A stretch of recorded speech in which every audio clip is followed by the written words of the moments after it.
বলিউড বাদশা শাহরুখ খানকে নিয়ে বিরূপ মন্তব্য করায় বিপাকে পড়েছেন পরিচালক অনুরাগ কাশ্যপের ভাই ও নির্মাতা অভিনব কাশ্যপ। এবার সরাসরি বলিউড বাদশা শাহরুখ খানকে দেশ ছাড়ার পরামর্শ দিলেন নির্মাতা অভিনব কাশ্যপ। শাহরুখ খানকে দেশ ছেড়ে দুবাইয়ে স্থায়ী হওয়ার পরামর্শ দিয়েছেন তিনি। এক সাক্ষাৎকারে বিস্ফোরক মন্তব্য করে তিনি বলেন, শাহরুখের মুম্বাইয়ের বাড়ি মান্নাত আর দুবাইয়ের বাড়ি জান্নাত, তাই এখন তার থাকা উচিত জান্নাতে, মান্নাতে নয়।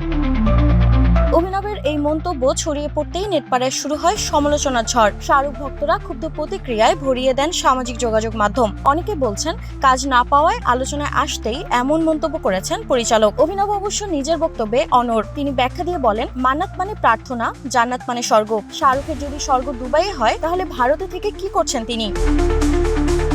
এতেই থেমে থাকেননি তিনি। শাহরুখের সাম্প্রতিক ছবির সংলাপ ছেলের গায়ে হাত তোলার আগে বাবার সঙ্গে কথা বলো, সংলাপটি উল্লেখ করে অভিনবের মন্তব্য, ওরা প্রাসাদ বানিয়ে সাধারণ মানুষের ধরাছোঁয়ার বাইরে চলে গেছেন, এত সম্পত্তি বানিয়ে লাভ কি, মানুষকে কি খেতে দেন?